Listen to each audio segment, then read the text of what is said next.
Starvation transforms polite neighbors into vicious strangers within exactly 72 hours. Eleanor knew this harsh reality. While everyone else laughed at her rooftop dirt bins and hoarded digital wealth, she quietly planted potatoes. When grocery store shelves went completely bare, those same mocking neighbors suddenly realized she held their salvation. Eleanor Vance was not a doomsday prepper in the traditional sense. She didn't hoard ammunition, nor did she bury gold bullion in the woods. She was a 46-year-old former supply chain auditor who had spent 2 decades analyzing the fragile, hyper-optimized webs that kept modern society fed. She knew exactly how thin the veneer of civilization was. It was a just-in-time delivery system, meaning grocery stores only held a 3-day supply of food.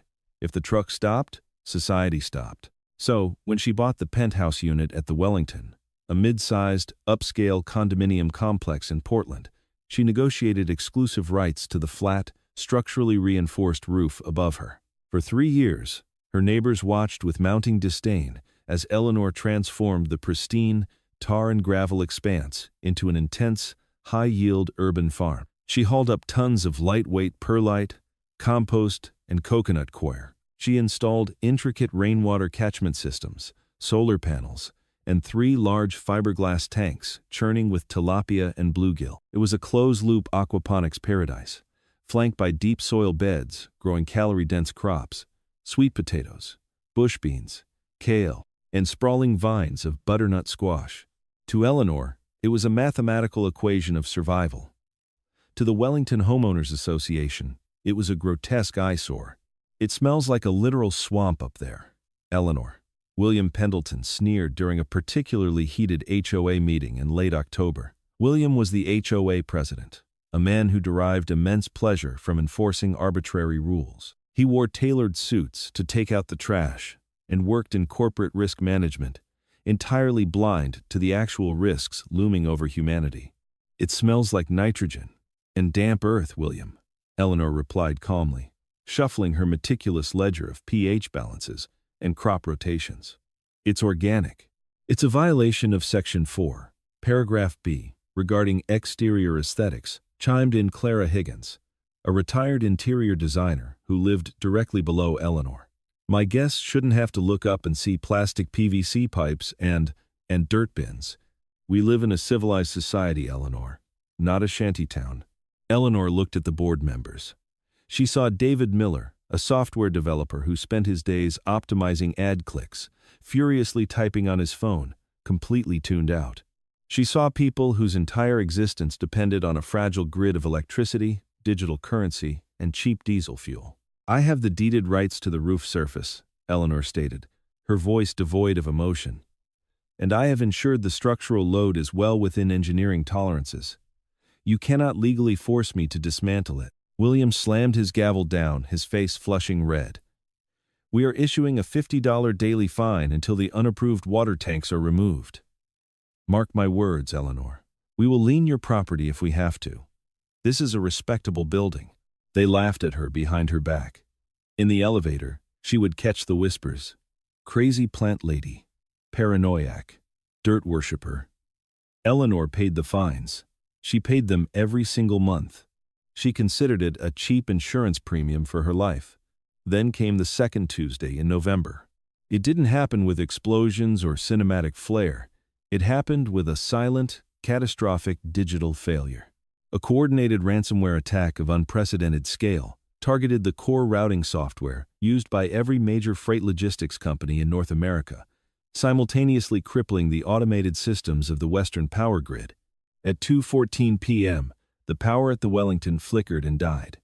The hum of refrigerators ceased. The Wi-Fi dropped. By Wednesday morning, people treated it as an extended snow day. They grilled steaks that were thawing in their freezers and drank wine in the hallways by flashlight. William posted an official-looking notice in the lobby, assuring residents that utilities would be restored shortly and reminding everyone to keep the common areas tidy. By Friday, the novelty had vanished. The grocery stores within walking distance had been stripped bare in a terrifying wave of panic buying. Eleanor had watched from her roof as people physically fought over crushed boxes of cereal and bruised apples in the parking lot of the nearby Safeway. The police did not come, The automated traffic lights remained dead. The streets snarled into gridlock, and then, slowly, fell eerily silent. Cell towers depleted their backup batteries. The silence of the city became absolute, broken only by the distant, echoing sounds of breaking glass and sirens that grew fewer and farther between. Eleanor sat on her roof, sipping herbal tea boiled over a small solar parabolic cooker. Around her, the garden hummed. The solar-powered pumps kept the water oxygenated for the fish.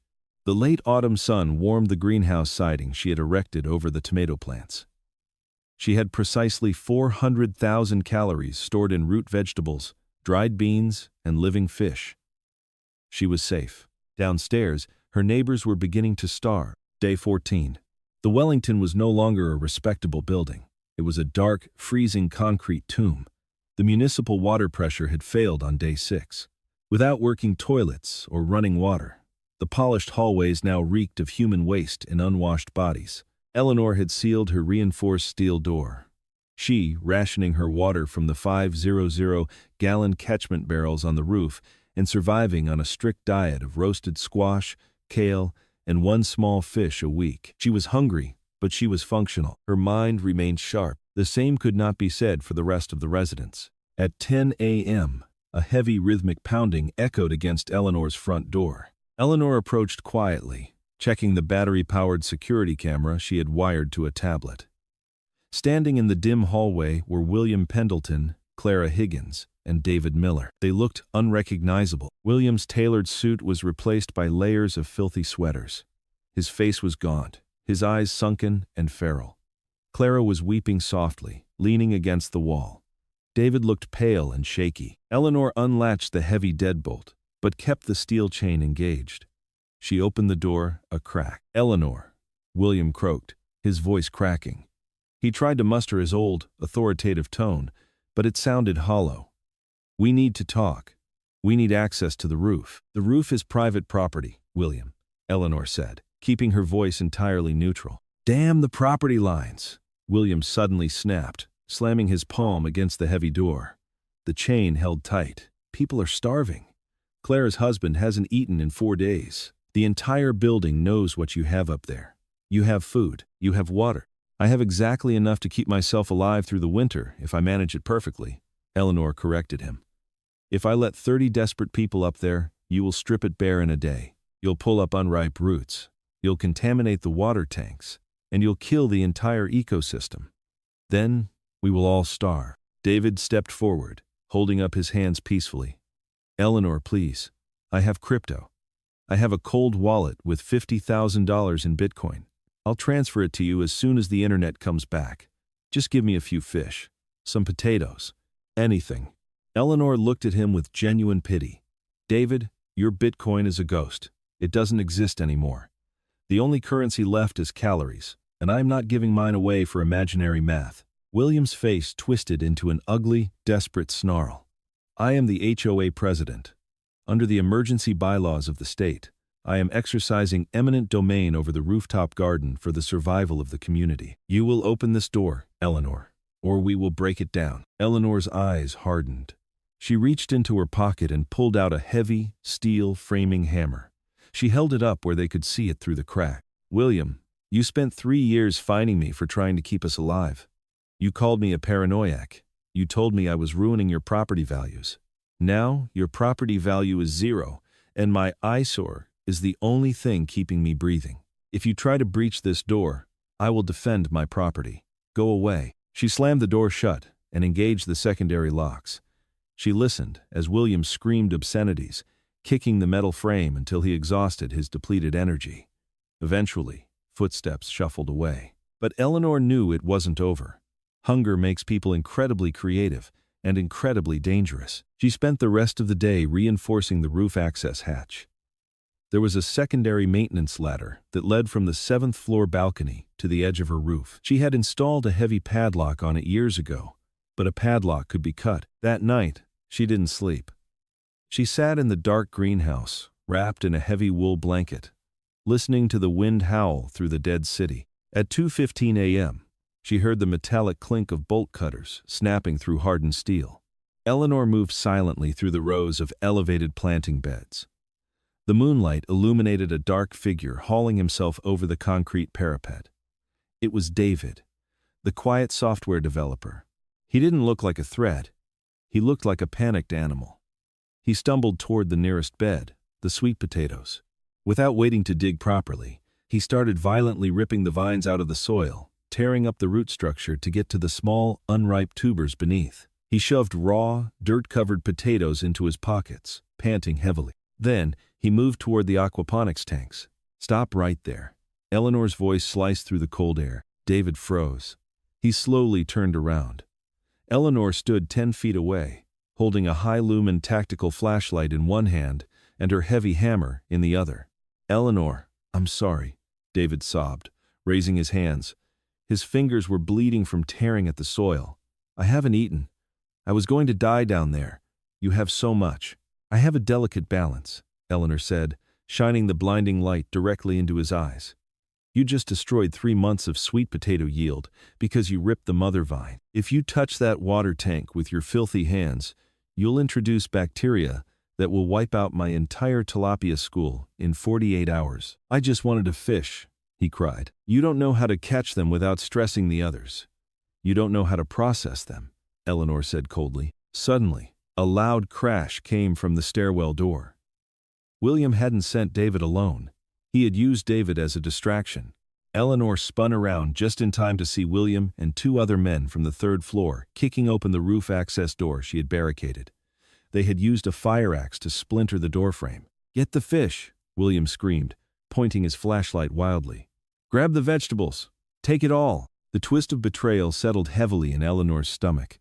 They didn't want to share. They wanted to pillage. "Get back!" Eleanor yelled, stepping between the charging men and the primary water filtration system. William swung the fire axe, not at her, but at the heavy PVC piping that connected the grow beds to the fish tanks. The axe bit deep into the plastic. High-pressure water began spraying wildly across the roof. "No!" Eleanor screamed. If the system drained, the fish would suffocate, and the biofilter would die. David, who had been cowering by the potatoes, suddenly looked at the spraying water, then at William. The software developer, who had understood the concept of closed systems in his code, suddenly realized exactly what William was doing. He was crashing the server. He was killing the only source of life. "William, stop!" David yelled, tackling the older man from the side. The axe clattered to the concrete. The 2 men rolled on the roof, throwing weak, starved punches at each other. Eleanor didn't hesitate. She dropped her hammer, sprinted to the emergency shutoff valve, and wrenched it closed. The spraying water sputtered and stopped. She had lost maybe 20 gallons, a survivable amount, but it was a terrifyingly close call. She picked up the fire axe that William had dropped. She stood tall over the 2 men wrestling on the ground. "Enough!"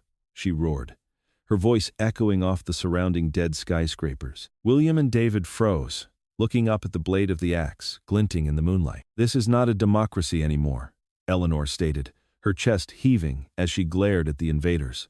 "This is a dictatorship, and I am the dictator. You want to eat? You will earn it.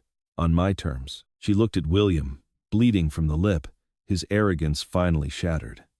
Then she looked at David, shivering and clutching a dirt-covered potato. "Starting tomorrow at sunrise," Eleanor said, her voice icy and absolute, "you work for me." The morning after the attempted breach, the temperature plummeted to a bitter 28 degrees.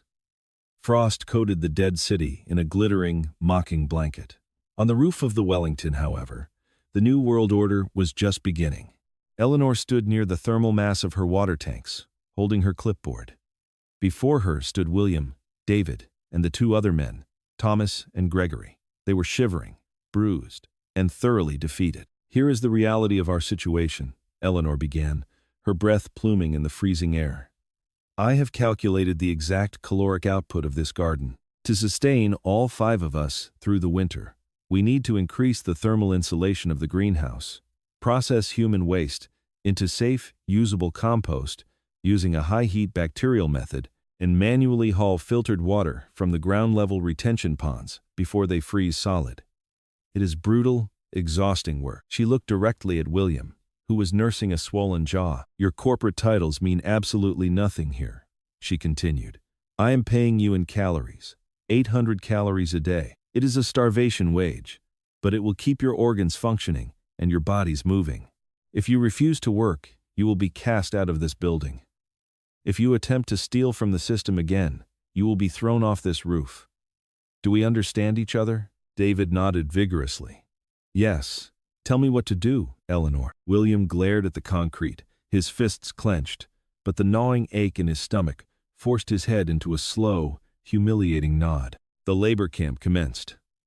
Eleanor organized them with the ruthless efficiency of a supply chain audit. David, utilizing his background in logic and systems, was tasked with rewiring the failing solar batteries and optimizing the pump timers to conserve voltage during the long, dark nights. Thomas and Gregory, both younger and physically fit, were assigned the perilous task of scavenging the lower floors for heavy winter coats, tearing the luxury down to raw fabric, and creating thick, insulated blankets to drape over the greenhouse panels at sunset.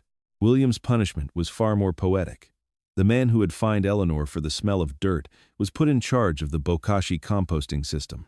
He spent his days hauling sealed buckets of the residents' waste, mixing it with sawdust and fermented bran, and monitoring the internal temperature gauges to ensure the pathogens were burned off. He reeked, his tailored trousers were ruined, and his pride was utterly shattered. By day 30, a fragile equilibrium had been established.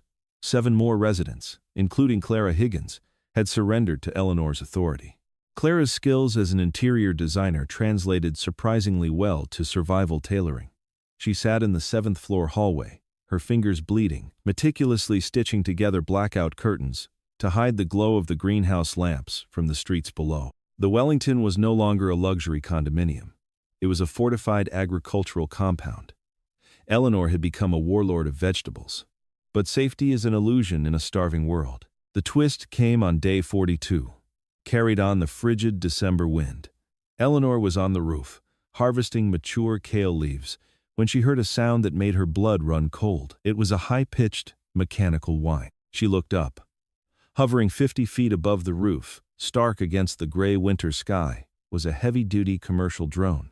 Its camera gimbal was pointed directly down at the glowing green expanse of her greenhouse. A small red light blinked methodically. "David!" Eleanor screamed, dropping her basket. "David, get out here!" David sprinted out of the stairwell, a wrench in his hand. He looked up, his pale face draining of what little color it had left. "They see the solar panels," David whispered, terrified. "They see the condensation on the glass. Eleanor, they know we have heat. They know we have food." Before either of them could react, the drone banked sharply and zipped away, disappearing over the skyline toward the industrial district. Eleanor's mind raced. Drones required power. Power required organization. Whoever was flying that machine wasn't a desperate, starving wanderer. They were a coordinated group, and they were scouting for resources. "Call everyone to the 7th floor lobby," Eleanor ordered, her voice completely devoid of its usual calm. Right now. 10 minutes later, the surviving 12 residents of the Wellington stood in a circle, illuminated by the flickering light of a single kerosene lantern. Eleanor stood in the center, flanked by David and Clara. "We have been discovered," Eleanor announced flatly. "Someone was scouting our roof. Given the caloric value of what we hold, they will not ignore us. They will come, and they will come with force." Panic erupted. Clara began to weep. Gregory yelled that they should abandon the building and run for the countryside. "Quiet," Eleanor barked, slamming her hammer against the concrete floor. The echoing crack silenced the room. "There is no countryside to run to. You would freeze to death in 3 days. This building is a fortress. The ground floor doors are solid steel. The stairwells act as choke points. But I cannot defend it alone. You want to eat the food I grow? You are going to bleed for it." She looked at William. He stood in the back, arms crossed, a strange, calculating look in his eyes. "We are forming a militia," Eleanor declared. "We tear apart every piece of solid oak furniture in this building. We make spears. We gather every kitchen knife, every heavy pipe, every glass bottle. We barricade the lower 4 floors entirely. From this moment on, we are at war." Over the next week, the residents worked with a frantic, terrified energy. They hauled heavy mahogany dressers and marble dining tables into the stairwells, creating impassable barricades on the second and third floors. They crushed glass and spread it across the lower landings. Eleanor rationed out extra food, a double portion of sweet potatoes and fish broth, to build their strength. But Eleanor had miscalculated one crucial variable: William Pendleton's ego. The attack did not happen under the cover of darkness, but during the blinding whiteout of a massive winter blizzard. It was day 50. The wind howled off the river, shaking the reinforced glass of the greenhouse. Visibility was less than 20 feet. Eleanor was checking the water temperature in the tilapia tanks when the first alarm sounded. The tripwires she had rigged on the fourth floor, consisting of empty tin cans and fishing line, clattered loudly down the concrete stairwell. "They're inside," Thomas screamed, sprinting up the stairs to the 7th floor. They breached the fire escape on the 2nd floor. "They're cutting through the barricades with battery-powered angle grinders." Eleanor grabbed her heavy framing hammer and a homemade spear fashioned from a broom handle and a chef's knife. "Everyone to your positions. David, watch the elevator shafts. Clara, get the boiling water ready." The stairwell echoed with the terrifying sounds of destruction. The grinding of metal, the splintering of wood, and the harsh, guttural shouts of men coordinating an assault. These weren't scavengers. They were a highly organized gang. Eleanor stationed herself at the top of the 7th floor landing, looking down the dark shaft of the stairs. She saw the beams of heavy tactical flashlights cutting through the gloom. Suddenly, a voice echoed up the stairwell. "We know you're up there. We want the garden. Surrender the roof, and we will let you live. Resist, and we will burn this entire building to the ground." "Hold the line," Eleanor whispered to Thomas and Gregory, who stood trembling beside her with their improvised weapons. But as Eleanor braced for the charge, a horrifying realization struck her. She looked around the dimly lit hallway. Clara was there. David was there. Thomas, Gregory, and the others were there. William was missing. Down on the 5th floor, just above the massive barricade the attackers were slowly dismantling, William stood in the shadows. He had a flashlight in his hand and a desperate plan in his head. He had spent his entire life negotiating mergers, leveraging assets, and surviving corporate bloodbaths. He viewed this apocalypse no differently. Eleanor had humiliated him, forced him to shovel waste, and stripped him of his dignity. He would not die for her garden. He would leverage it. William stepped out onto the landing, holding his hands up, shining the flashlight on his own face. "Wait! Hold your fire!" William yelled down to the masked men below. "I am the president of the Homeowners Association here. I have authority." The grinding stopped. A heavy, bearded man stepped forward, aiming a shotgun directly at William's chest. "Who the hell are you?" "I can give you the roof," William said quickly, his voice trembling but desperate to sound confident. "The woman up there is crazy. She has the place rigged with traps. You'll lose men trying to take it by force. But I know the bypass codes for the secondary maintenance doors. I can let you flank them." The bearded man lowered the shotgun slightly. "And what do you want for this? Suit?" "I want a management position," William negotiated, the old corporate arrogance bleeding back into his voice. "You'll need someone to run the logistics of the farm once you take it. I know the yield. I know the systems. I let you in. You guarantee my safety and a place in your leadership structure." The bearded man stared at William for a long, agonizing moment. Then, a slow, dark smile spread across his face. "Deal," the man said. "Come down here and show us the bypass." William let out a breath he didn't know he was holding. He squeezed through the gap in the furniture barricade and climbed down to the 4th floor landing, stepping among the heavily armed raiders. "The maintenance door is through the east corridor," William said, turning his back to the bearded man to point down the hallway. "If we take the—" He never finished the sentence. The bearded man didn't need a manager. He needed calories. He swung the heavy wooden stock of his shotgun like a baseball bat, striking William directly in the back of the head. The crack echoed loudly through the stairwell. William collapsed instantly. His corporate negotiations terminated permanently. "Move up!" the bearded man roared, stepping directly over William's motionless body. "They're terrified. Take the roof." Up on the 7th floor, Eleanor heard the sickening thud and the sudden surge of heavy boots rushing up the stairs. She didn't know exactly what William had done, but she knew the barricade had fallen. "Here they come!" Eleanor screamed. "Clara, Now, from the interior balcony above the stairwell, Clara and two other elderly residents hoisted massive, industrial-sized cooking pots. They tipped them over the railing. 10 gallons of boiling, salted water cascaded down the center of the stairwell shaft. Screams of pure agony erupted from below as the boiling water hit the vanguard of the raiders. The cramped confines of the stairs offered no escape. 3 men dropped their weapons, clawing at their blistering faces, and tumbled backward down the concrete steps, taking their comrades with them in a chaotic avalanche of limbs and steel. "Push them back!" David yelled, surging forward with a heavy iron pipe. The raiders, blinded and burned, fired blindly up the stairs. Shotgun pellets chewed into the drywall, raining plaster down on Eleanor and her crew, but the angle was too steep. The choke point held. Eleanor stepped to the edge of the landing, hoisting a 20-pound cinder block she had hauled from the roof. She aimed carefully at the remaining flashlights below and dropped it. The sickening crunch of the block, impacting a shoulder, sent the remaining raiders into a full panic. "They're dug in!" one of the raiders screamed from the darkness below. "Fall back! Fall back!" Eleanor stood frozen, her chest heaving, the heavy hammer gripped tightly in her hand. For 10 minutes, the only sound was the chaotic scrambling of boots retreating down the stairs, followed by the distant slam of the ground floor exit door. Then, silence returned to the Wellington. David slumped against the wall, sliding down to the floor, panting heavily. Clara was shaking uncontrollably, crying silently into her hands. Thomas and Gregory were staring at the blood and debris littering the stairs below them. Eleanor slowly walked down to the 5th floor. She found William lying there in the dark.